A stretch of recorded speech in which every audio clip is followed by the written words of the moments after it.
ఈరోజు సభకి ముఖ్య ఉద్దేశం ఏంటంటే కార్యకర్తలకి ఒక మార్గదర్శకాలు ఇవ్వడానికి పార్టీని బలోపేతం చేసుకోవడానికి ఈ 12 సంవత్సరాల నుంచి పడిన బాధల గురించి కానీ వేరే విషయాల గురించి కానీ రాబోయే టైంలో జరగాల్సిన కార్యక్రమాల గురించి కానీ ఒక రూపురేఖల కోసం ఏదైనా సమాచారం ఇస్తారని అనుకుంటున్నాము.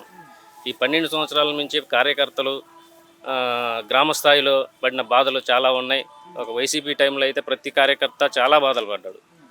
ఆ బాధల నుంచి తేరుకొని ఓర్చుకొని ఆ పార్టీని భూస్థాపితం చేసి ప్రభుత్వంలోకి వచ్చాం.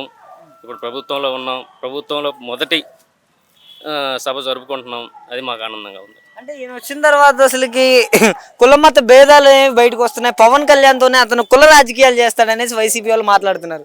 దాని గురించి ఏంటంటారు? ఎక్కడ చేశాడు కుల రాజకీయాలు పవన్ కళ్యాణ్ గారు? మీరు ఒక చోట చెప్పండి, దాన్ని బట్టి మాట్లాడుకుందాం మనం. వీళ్ళు చెప్తున్నారు కదా, ఈ తిరుపతి లడ్డు ఇన్సిడెంట్ కావచ్చు, సనాతన ధర్మాన్ని గురించి కావచ్చు, దాని గురించి కూడా హేళన చేసి మాట్లాడుతున్నారు వైసీపీ వాళ్ళంతా.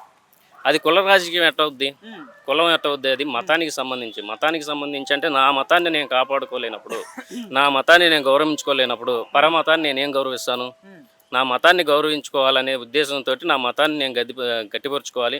నా మతానికి జరుగుతున్నట్టు అన్యాయాన్ని బయటికి తీసుకురావాలని పవన్ కళ్యాణ్ గారు లడ్డూలో జరిగినట్టు అవినీతిని బయటికి తీశారు. అంతేగాని వేరే మత రాజకీయాలు కానీ కుల రాజకీయాలు చేయడం ఆయన ఉద్దేశం కాదు.